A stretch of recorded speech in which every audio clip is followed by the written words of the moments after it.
Yeah, it is. Please Are start. you are you again in logic? Okay, sir. So, good evening to all the participants and Kishore sir, along with Nitin sir. Today we will be discussing. Am I audible? Yes, you are very well audible. Okay, okay, sir. So today we will be discussing regarding the physiology of puberty.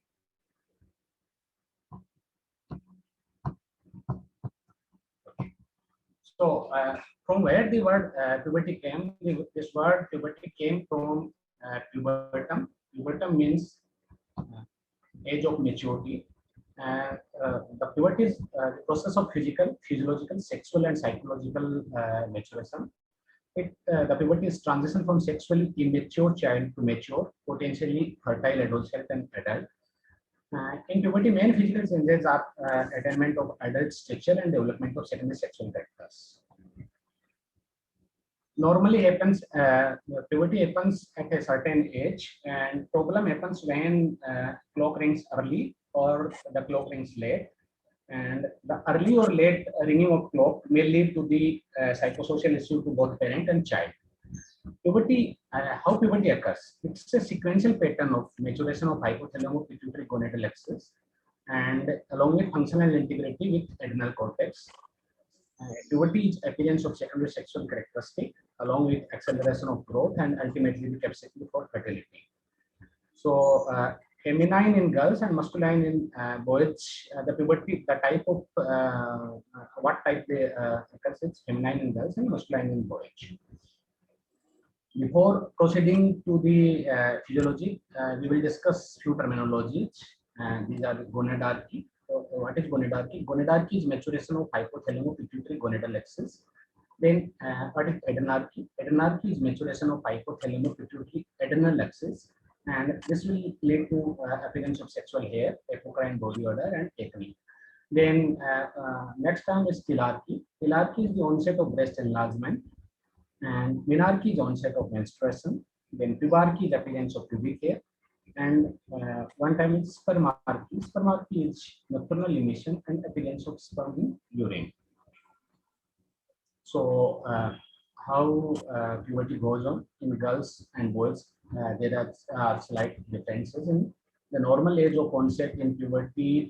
Puberty in girls is slightly earlier than boys, and it's the range of onset of puberty is 9 to 13 years of age, and it progresses from telarchy, then growth and development of ovarian nucleus, followed by growth spurt, then menarche, and ultimately the skeletal maturation. In boys, it is slightly later than girls, and the age of onset which range from 10 to 14 years, and it progresses from the first thing that happens in boys is testicular enlargement, followed by penile growth, followed by sexual hairs, and then spermarchy, growth spurt, and deepening of voice, facial hair, and ultimately the skeletal maturation. Yeah, So, just Vikas, just one. I want to add one comment. So even though theoretically the pubertal duration is 9 to 13 and 10 to 14 in both men and women, boy and girl, girl and boy respectively, but for the clinical prospect, we need evaluation for a girl more than 14, and whereas a boy for more than 15, we will evaluate to delete puberty. yes, sir, yes. Okay, and a small change in your like previous slide. Yes, sir. Yeah, so like skeletal maturation, it may start a little bit early. So it is not like universal that these are the events like which will follow very sequentially, Yes, like sir, yes, sir. telarchy, growth spurt, and everything. So Yes. skeletal maturation may begin with pre-telarchy and telarchy. Yes, sir. But advancement of skeletal maturation happens once growth spurt completes. Yes. Okay, thank you. So, we start with newly puberty of infancy. During the intrauterine life, after the birth of baby, first few months, the baby has mini puberty, and it's occurred due to activation of hypothalamus pituitary gonadal axis. That's suppresses at the time of birth, and then it's again activated in neonatal periods. Start around 2 weeks of life up to 6 months in boys, and in girls it may remain up to 18 to 24 months. leads to penile and testicular growth in boys and slight breast development in girls. This mini puberty creates basis for future fertility. It primes pituitary LH and FSH response to GnRH during reproduction. Both at mid-gestation and during mini puberty, LH predominant over FSH in girls and may impact growth and adipose tissue development in boys. Changes in gonadotropin in fetus. How the gonadotropin levels and the LH levels behave in intrauterine life. The fetal gonadotropin surge at mid-gestation, then decline and are low or undetectable in cord blood, owing to the inhibitory effect of placental estrogen. Immediately after birth, LH transiently increases by around 10 folds, followed by testosterone peak. This lasts for 12 to 24 hours. In male fetus, testosterone secretion is first stimulated by placental HCG. By 20 weeks, its level falls, then taken over by pituitary LH. And if there is no LH, male newborn will have microphallus. So this is the graphical representation. I will describe in next slide regarding this.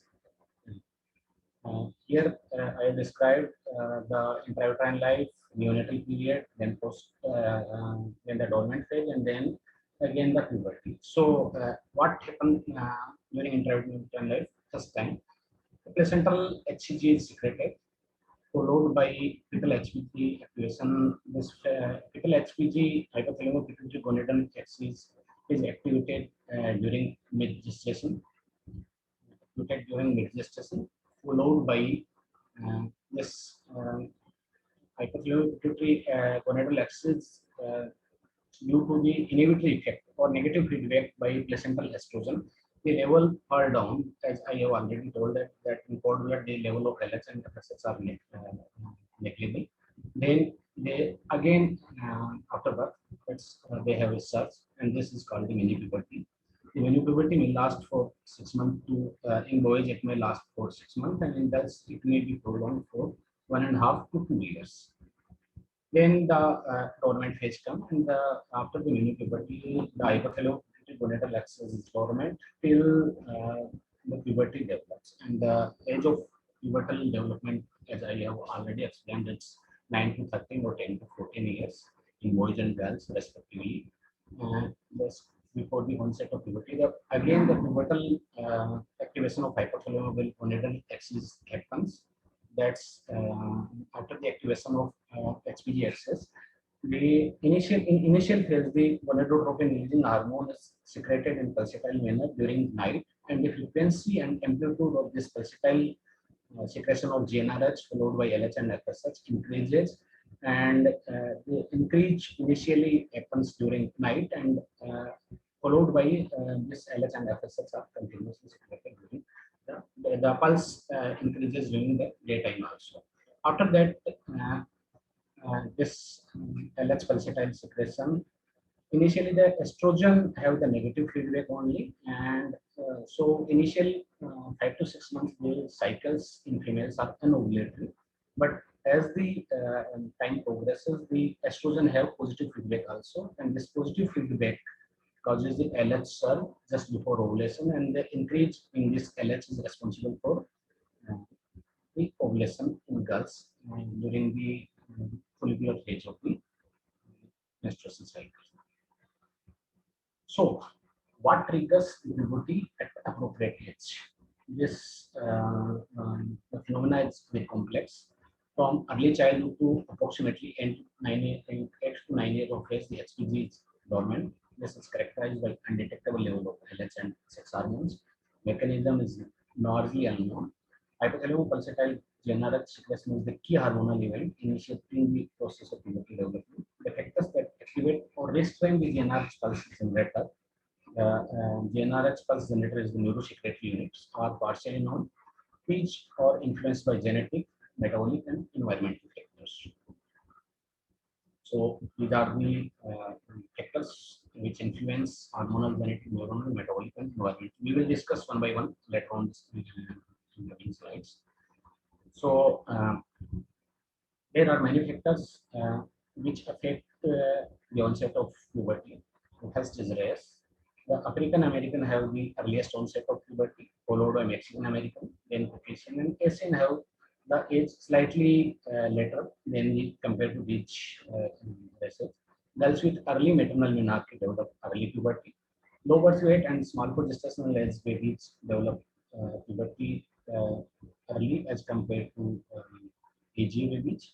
And excessive weight gain in infancy and early childhood also favors the early development of puberty. And exposure to estrogenic endocrine disrupting chemicals also lead to the early development of puberty. So what is this GnRH neuron? So the GnRH neuron are regulated by afferent neuron using several different transmitters including norepinephrine, GABA, glutamate. The kisspeptin is a regulator of GnRH release. It's a neurotransmitter in the activate nucleus. Sex steroid inhibit kisspeptin predominantly by negative feedback. This kisspeptin is also in the anteroventral periventricular nuclei of hypothalamus and on its estradiol in this estradiol exert a positive feedback which generates pre-ovulatory LH cells. The gene responsible for this is GnRH1 and this is located on chromosome number 8.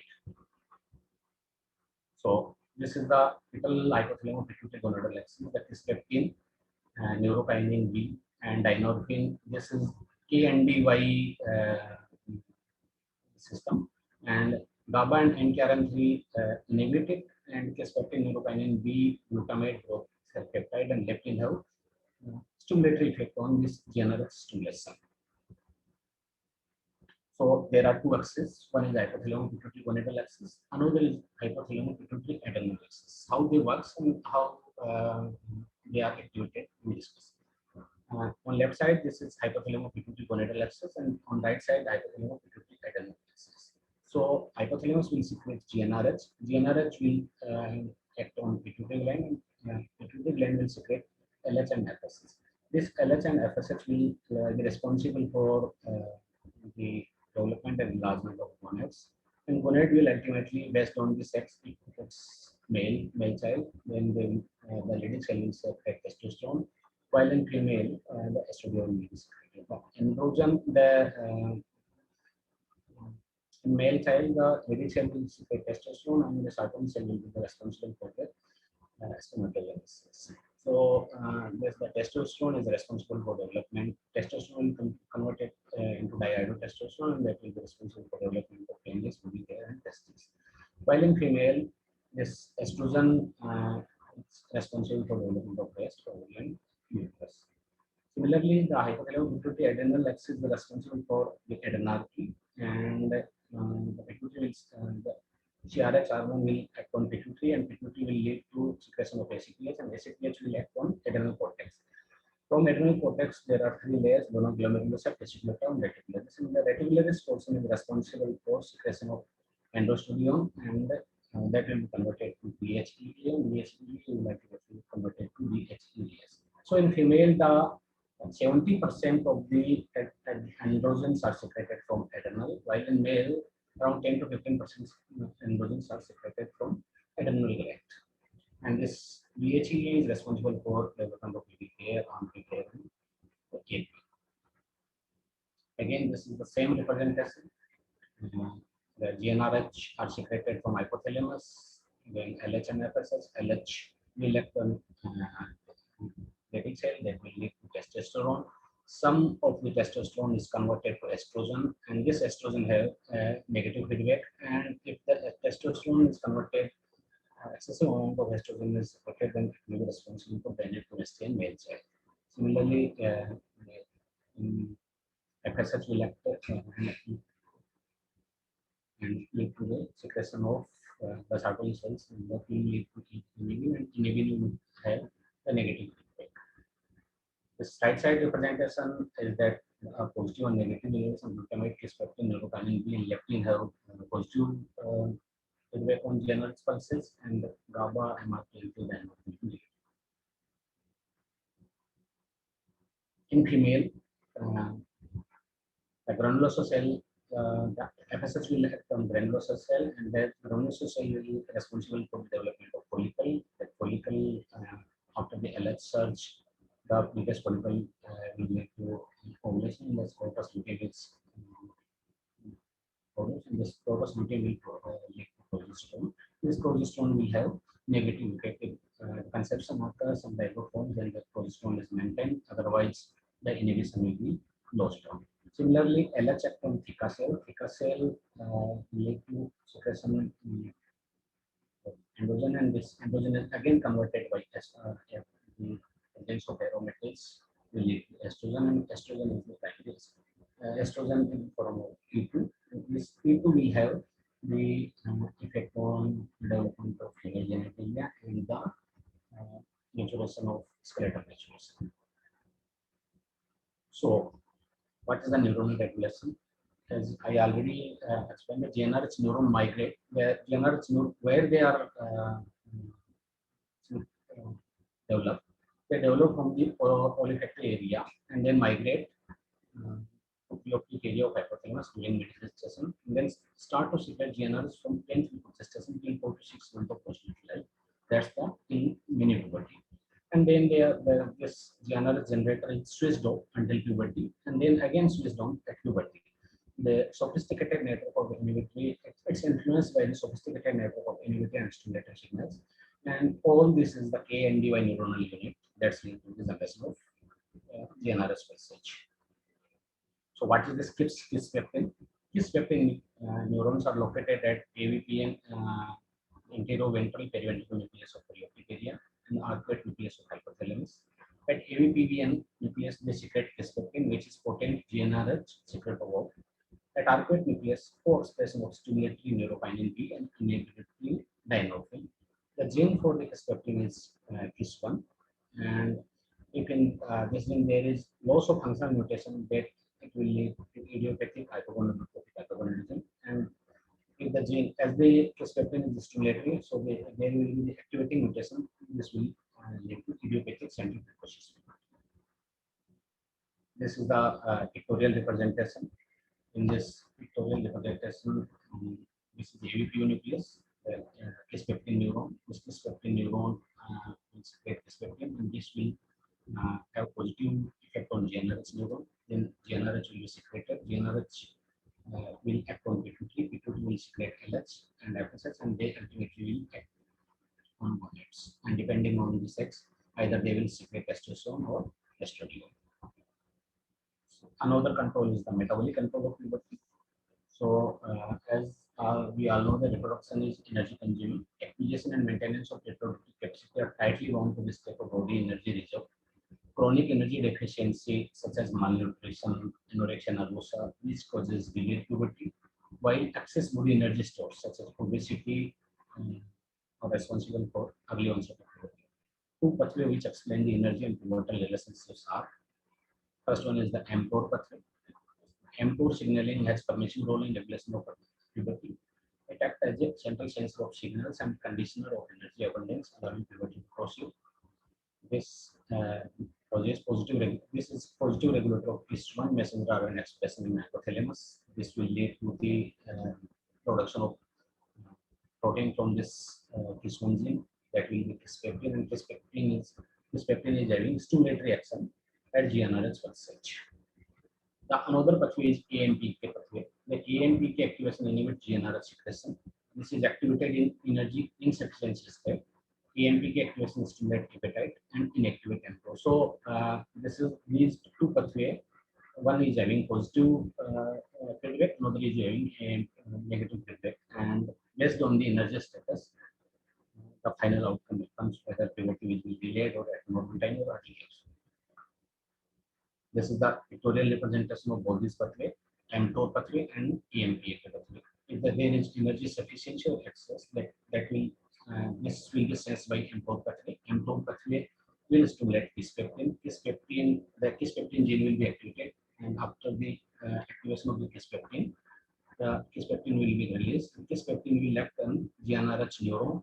The activation of GnRH neuron will lead to the secretion of GnRH, and that will act on hypothalamus. Hypothalamus will secrete LH or FSH. If mTOR pathway is activated, if the AMPK pathway is activated, this will happen in energy deficiency. This will inhibit kisspeptin, KIS1 gene, and the production of kisspeptin will be inhibited, and ultimately it will inhibit to the GnRH generator hyperkalemia. This may cause the delayed puberty in malnutrition status and conditions known as anorexia nervosa. Then the leptin pathway. Leptin is secreted by white adipose tissue. So leptin also having this stimulatory effect. Leptin will again stimulate the mTOR pathway. mTOR pathway again will proceed to KIS1, GnRH and puberty onset. The leptin pathway relates information that emerges to hypothalamus. This acute fasting induced inhibition of KIS1 may cause. Your fasting may cause the inhibition of KIS1 and the leptin is not secreted. Then coming to the other factors, that are the environmental factors. We are knowingly or unknowingly exposed to various chemicals and environmental factors. These have deleterious effect on endocrine system. Technically, all which environmental factors are called as endocrinal disrupting chemicals (EDC).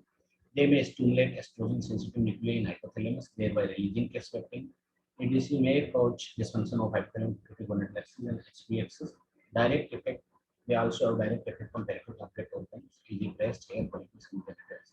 The best example of this environmental factor may be the estrogen cream that will lead to the precocious puberty if used excessively. So coming to these were the factors that regulate the development of puberty and decide the onset at what time the puberty will onset. So after the onset, what will be the sequence?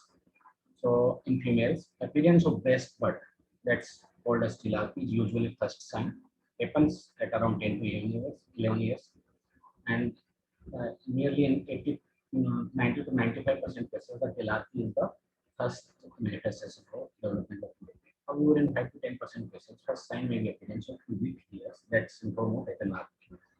After the appearance of telarchy, there will be development of pubic hair 6 to 12 months after the start of telarchy.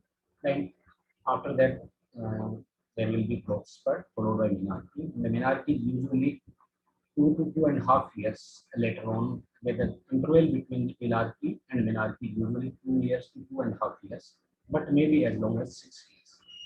The peak height velocity occurs early in girls as compared to boys, and this occurs in the V2 and V3 stage of V2 and V3 thermal staging, and it's always present in menarche. This is the pictorial representation of the development of sexual characteristics in female. So height velocity occur in stage 2 and 3. Menarche occurs after 6 to 12 months of telarchy, and menarche 1 to 5 years. Growth completed. The main factor is that after the onset of menarche, the ultimate cessation of growth occurs around 2 years from the menarche. If any female child come to us with short stature, and if we ask that how many times before she started menstruate, and the time it has crossed more than 2.5 years, then we may explain that the ultimate height that she has to achieve has already been achieved, and there will be no advancement of height after this period of time. So,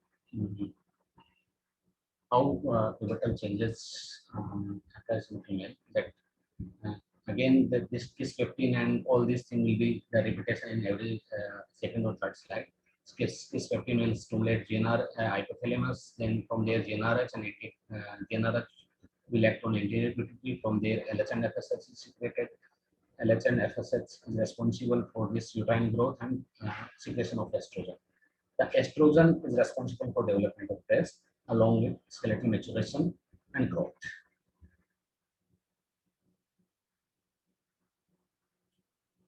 So, female child have androgen also, where this androgen works in female. So the things that are testosterone mediate are pubic hair, axillary hair, body odor, and acne. This maturation of bone and growth is mediated by both estrogen and testosterone. What is adrenarche? As already explained, that hypothalamus pituitary adrenal axis is activated, and this will secrete testosterone. Testosterone will be converted into DHEAS, and this DHEAS will responsible for both of these things, motor ethnic, pubic hair, and neck hair, along with skeletal and growth maturation. Skeletal and growth maturation is mediated by both testosterone and estrogen. So, adrenal and ovarian maturations go in hand. Few times, in few cases, adrenal maturation may slightly be advanced, or in other cases, ovarian maturation may advance than the adrenal maturation. Coming to the pubertal sequence in male, the first sign of puberty in male is growth of testes, followed by pigmentation of scrotum and growth of penis. That is followed by appearance of pubic hair. Axillary hair appears in puberty, and the maximum growth is observed in boys in stage 3rd and 4th, while in female it was observed in stage 2 and stage 3rd. Stage 2 and 3. This is again the graphical representation of sexual development in boys. As already told, testicular growth has sign, average age 24 years, penile lengthening and pubic hairs are followed by this, and maximum velocity stage 3 and stage 4. So, how can we decide the child has progressed to puberty, based a female child based on USG parameter? So, by doing abdominal ultrasonography, we may differentiate by few of the features that uterus in puberty stage is tubular, diameter of cervix and fundus. What is tubular? In tubular uterus, the diameter of cervix and fundus is equal. The length of uterus is 20 to 30 mm. Volume of uterus is less than 2 mm. Endometrial thickness is 5 mm. Ovarian volume is less than 1 mm. And there may be few cysts in ovary. While if the child has progressed to puberty and the onset of puberty has started, then the uterus will be PSF, diameter of fundus will be more than cervix. It will be looking like this. Uterine length will be more than 35 mm. The volume of uterus will be more than 2 mm. Thickness of endometrium will be 6 to 8 mm. And at the 8 mm, if we detect that the endometrial thickness has reached to 8 mm, then it's indicate that the menarche is just to 8 mm. Ovarian volume, if it's more than 2 to 3 mm, then it's again indicate the development of puberty. And there will be multiple cysts in ovary more than 6 of size, or more than 6 in number, and the size will be more than 4 mm. Then it again indicated development of puberty. So, Dr. Vikas, yes, sir. will you go back previous slide? Yes. Yeah, so everything is perfect, but regarding endometrial thickness in the context of pubertal progression, when we are suspecting precocious puberty, so any child less than 8 years of age and having a visibility of endometrial equinus is sufficient to call puberty's onset. Yes. Okay, so this kind of thickness is in fact actually like pre-menstrual and menstrual kind of thing. So any visible endometrium is sufficient to label and like to label them as a onset of puberty. Yes. Okay. So if everything is going in right direction at right time, then it's okay. But when the problem happens, if the puberty develop, if the bell rings early, or if the bell rings late, or if there is development, heterosexual development of puberty, then it's we have to be very cautious, and these things needs the evaluation. So what is precocious puberty in boys? The increase in testicular volume more than 3 centimeter means 4 centimeter before 9 years, and in girls the development of breast development before 8 years, or menarche before 9.5 years, then it's labeled as precocious puberty. Besides this, there may be premature adrenarche. Premature adrenarche is defined as uh, development of adrenarche before 8 years in both sex. This also warrants the evaluation. So, what is delayed puberty? Delayed puberty, if the boy is having testicular volume less than 4 ml, even after 14 completed years, then it will be defined as delayed puberty.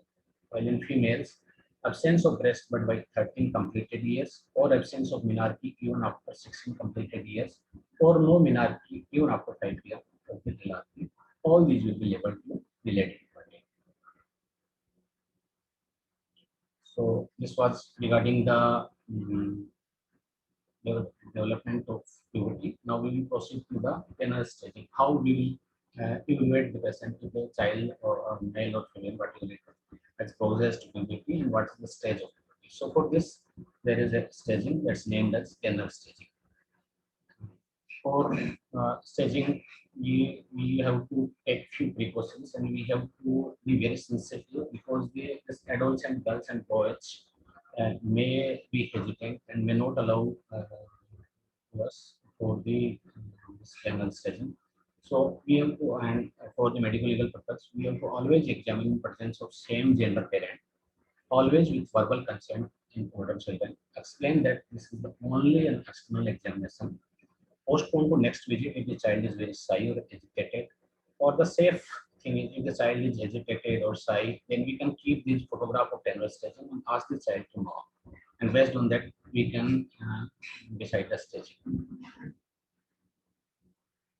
So this is the pictorial representation of tenor staging. So I will discuss this in detail. This is in male, female, both are there.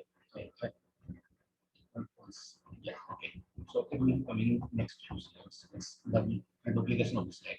So tenor staging of breast development in girls. It's the first stage. The stage first is prepubertal, and the onset of puberty is defined by stage 2. And stage 2 is breast blood stage with elevation of breast and papilla, enlargement of areola. In stage 3, there will be further enlargement of breast and areola, no separation of their contour. In stage 4, areola and papilla form the secondary mound above the level of breast. And in stage first, this will be the mature stage of projection of papilla only related to the recession of the areola.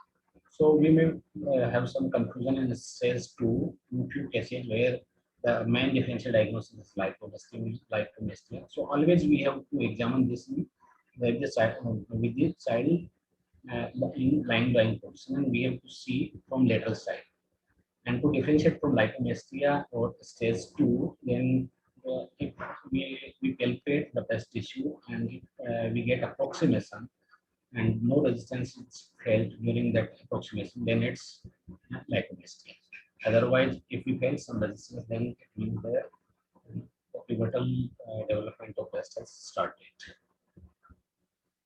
Yeah, Vikas. Yes, sir. Yeah, thank you for just enlightening us how to differentiate lipomastia from like primary breast tissue. As you said, the best position is in the lying down supine position, and we should see from lateral. And in retroareolar, there will be a firm breast tissue that indicates primary mound, that is called stage 2. Yes. So whereas in lipomastia, we are not able to like feel any retroareolar tissue, number one, and number two, there will be displacement of tissue which is in the breast to the lateral side. So whereas in proper breast, there will be no displacement. It will be like in erected position. Whereas in lipomastia, it will be displaced lateral. So that's how it will displace. So, and again, just for the learners, I want to tell, in stage 2, there will be primary mound. In stage 4, there will be secondary mound. Okay. Thank you, Vikas. Yes. Yes. So coming to the pubic hair staging, the tenor first is this is first, this is second, third, fourth, fifth. So tenor stage first will be pre-adolescent stage, no pubic hair will be seen. Tenor second, sparse, long, slightly pigmented, straight hair appearing chiefly along the labia. In stage third, pubic hair is longer, darker and curlier. Hair split sparsely over the pubic region. Stage 4, hair is adult in type, but covered area is less than in adult. No split to medial type. And then in stage 5, mature stage, this is the mature stage, and hair is adult in size and type and distributed in classical inverted triangular pattern with split to the medial type. So in boys, we measure the testicular volume along with this pubic hair and the stage penile length. So the instrument used for the measurement of testicular volume is orchidometer, and this orchidometer have numbering on this. So the volume if it is less than 4, then it's G1, 4 to 8 G2, 8 to 10 G3, 10 to 20 G4, and 20 to 25 is G5. On the left side, this is the normogram for the stage penile. And it is expressed at 10, 20, 50, 75, 90 sometimes. So when puberty begins, I will discuss something about the So puberty begins in B2 stage. Peak height velocity in female is at B2 and B3. Pubic hairs develop at B2 stage. Physiological euphoria occurs at stage B4, and menarche also occurs in B4 stage. Hairy proportion of body fat occurs in B5 stage. In males, puberty begins at stage 2, then peak height velocity at G3 and G4, facial body proportion at G4, nocturnal emission again at G4, and increased lean muscle mass at G5. This is the complete tenor staging. Besides this, the axillary hairs are also used in tenor staging, but they are used A0 or A1. And we normally, this is not included in this detailed tenor staging. So, what is modified tenor staging? This was tenor staging. Now it has some modification, and this has been classified in 3 categories. One is pre-pubertal. This is equivalent to tenor 1. That pubertal 2 and 3, and complete puberty stage 4 and 5 in both male and females. Now, after this, if the child is developing precocious puberty, whether it's true precocious puberty or pseudo precocious puberty, whether it's central precocious puberty or peripheral precocious puberty, we have to measure the hormonal level, and for that we use the GnRH stimulation test.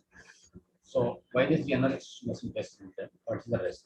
The GnRH stimulation test assesses the response of pituitary gonadotropin to GnRH. GnRH responsiveness of gonadotropes requires prior exposure to compound. Thus, increase in gonadotropin level after GnRH suggests prior sensitization to gonadotropes.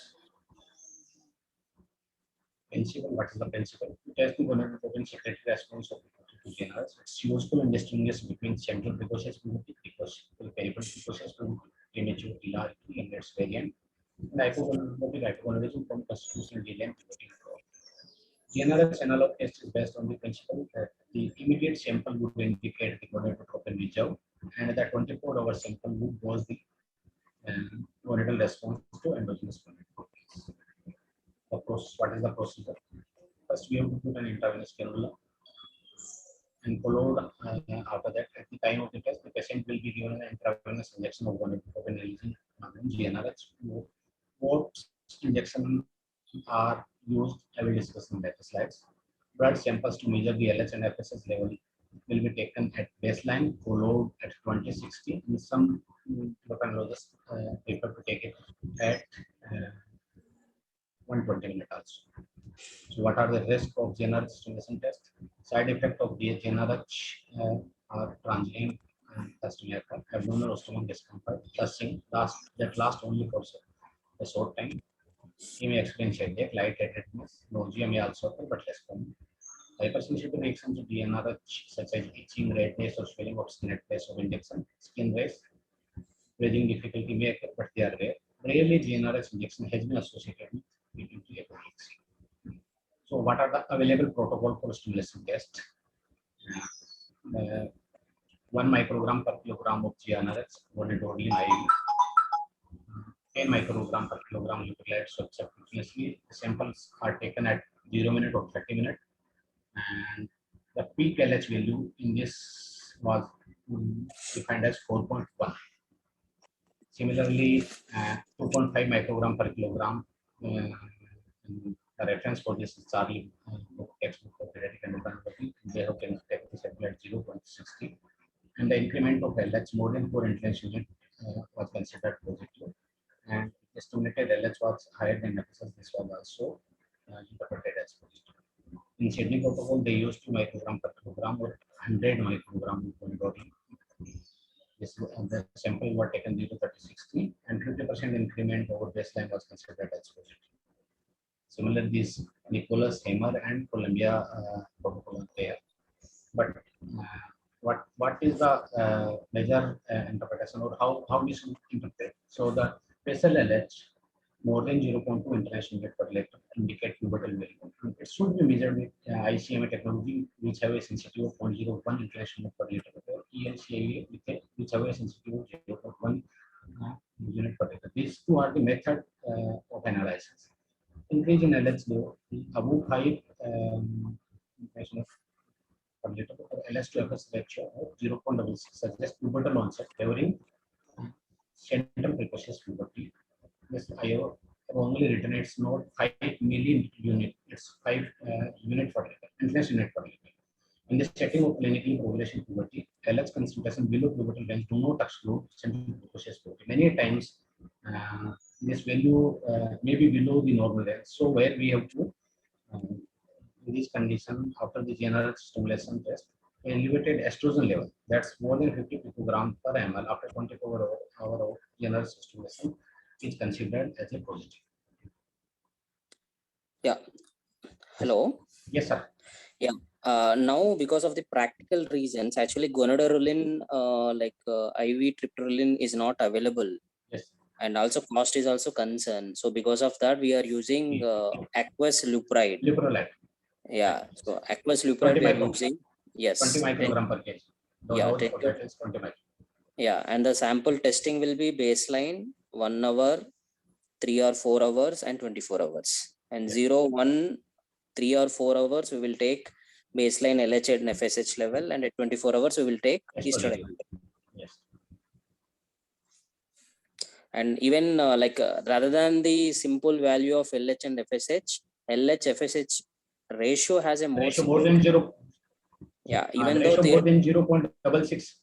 Yeah, even though theoretically they're telling 0.66, but for the practical reason, we will take the cutoff of 0.9. If the ratio of LH-FSH ratio is more than 0.9, the possibility of the pubertal onset is more. Whereas 0.6 to 0.9, it is a borderline. So we are like sometimes false positive cases will be more. Yes. Okay, so because of that reason, we are taking LH-FSH ratio more than 0.9 as a cutoff to label and to tell them that they are having onset of puberty. Okay. These are the two references where they have given written that 10 basal gonadotropin levels are as an alternative to GnRH stimulation test. These were published in 2009, 2003, and 1995, but they are the old references. These again the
Hello. Hello.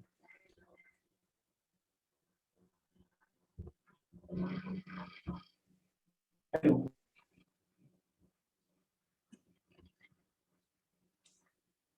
Hello. Hello?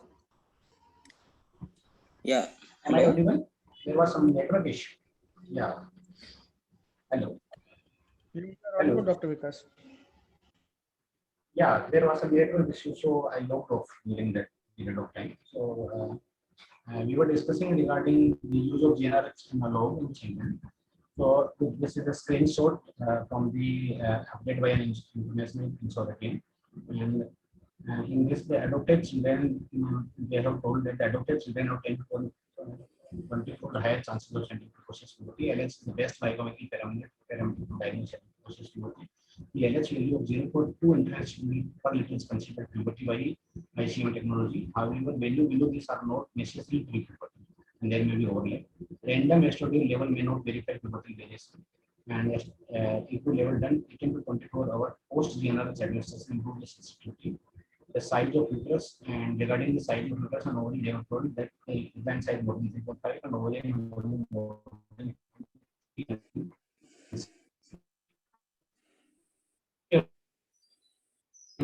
People like injection can be used for monitoring therapy in patient with central pressure floating because of its convenience and cost effectiveness. This is a reference from NS, so I don't need to go to.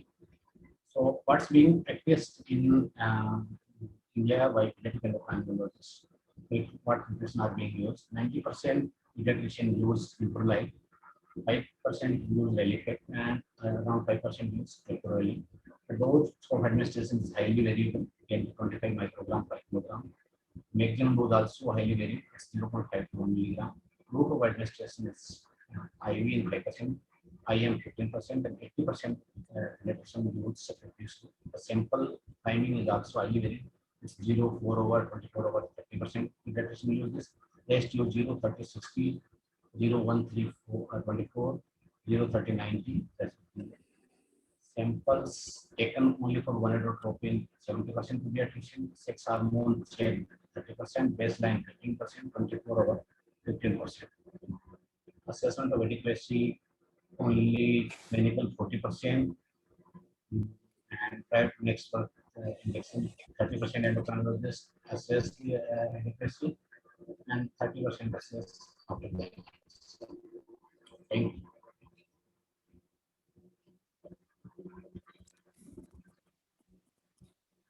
Thank you, Dr. Vikas. It was very crisp and very nice presentation from you. Welcome.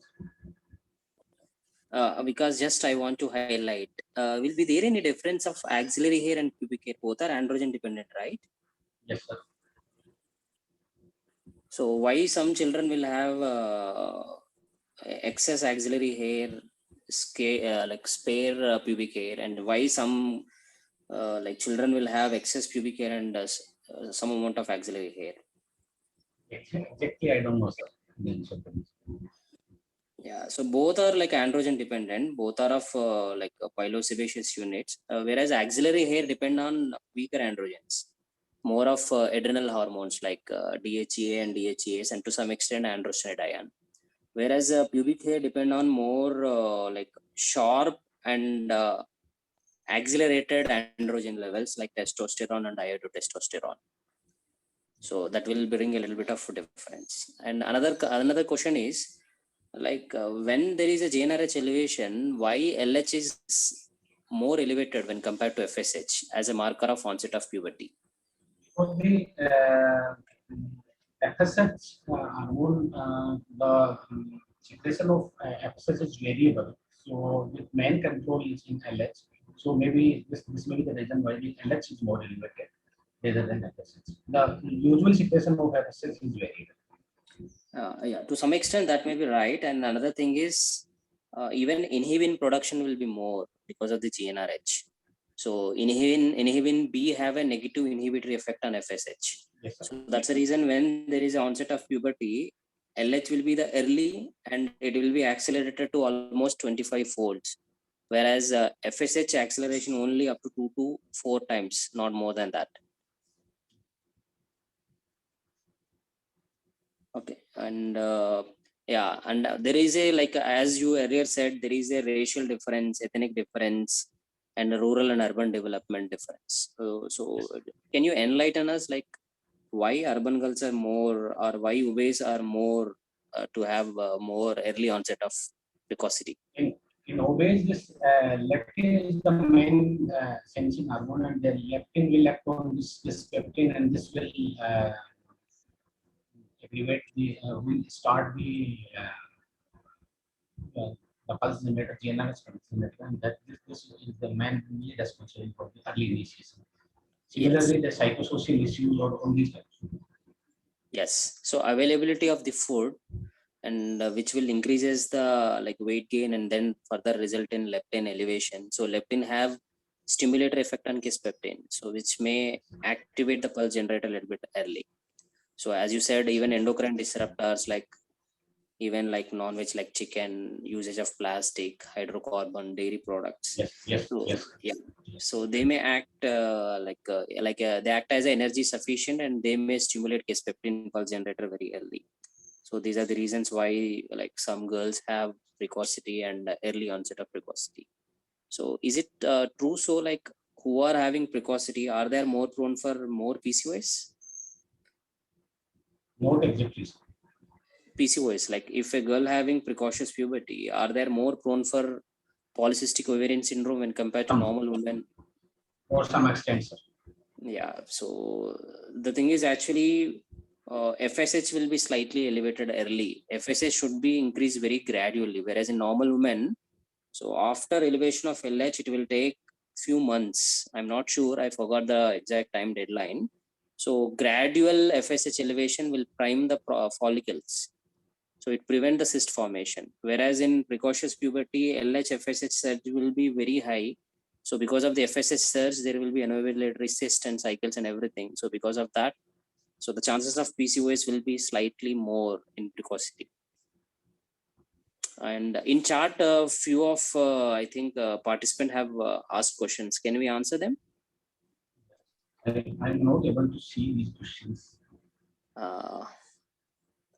I think Dr. Alpana Shukla, she asked, is it true that? Yes, sir. Yeah, Chat because I was logged off, so chat question are not available. Yes, sir. I didn't get you because your voice was very cracky. I couldn't able to hear you. Will you Yeah, repeat? sir. Yeah, a few minutes back, I lost my connection, so I logged off accidentally. So those chat questions are not visible to me because I Yeah. logged in again. All Can I, gone. on behalf of you, can you Yeah. like can you repeat the question to you? Yes. Is it true that the height of girl will not increase after menarche? Like she is concerned about the female height. Yeah, after menarche, for 2 years after the onset of menarche, the height will increase. After menarche plus 2 years, the child will achieve the ultimate height, and that will not usually increase. Yeah. So menarche is a sign of estrogen excess. So when there is a estrogen peak, to cause epiphyseal fusion, it will take 2 to 4 years of time. So after menarche, for initial 2 to 4 years, usually more than 90% within 2 years, and very rarely 10% may increase their height by 4 years. But after that, they may not. They can increase height, but that is because of the spinal height. That height change may be 1 to 2 centimeters, not more than that. Okay. And second question, Dr. Vikas. Yes, sir. So how many cysts to be seen in ovaries to diagnose polycystic ovarian disease? This is a score and more than 8. Yeah. So usually for the easy remembrance, like more than 10 cysts, which each cyst more than 10 mm, it is significant. But within 4 years of menarche, we should not label them as a polycystic ovarian syndrome. At least we should wait for 4 years post menarche. I think we have only a few questions only because we have finished it. Yes, Thank sir. you so much. It was a very lucid and very like interesting presentation. Thank you. Thank you, Few of Dr. some few of slides are very attractive and very good, especially that Kisspeptin neuron and GnRH neuron. I felt very happy. We have one more question from Dr. Kar. He asked that how will you explain CRP elevation with respect to Tanner staging during puberty? Yeah, because do you want to tell? No, I don't know, sir. Exactly the value usually less than 0.5. That's I know, but why it's increased? Yeah, so the thing is actually, see, like when there is a pubertal progression, when there is a hormone, there will be so much of fibrosis. There so much of inflammation is going on in breast tissue, endometrial tissue, and everything. So as CRP is acute phase react, and when there is ongoing inflammation, definitely it will raise. So in pubertal onset, slight there will be increasing in ESR and CRP. Okay. I believe it was a very good presentation and very well mentored as well by Dr. Kishore with insight at every slide. If when there are no more questions, we will close the session. Thank you everyone for joining. Yeah, And thank you, Nitin sir. Thank Thank you so much. take care everyone. Yeah.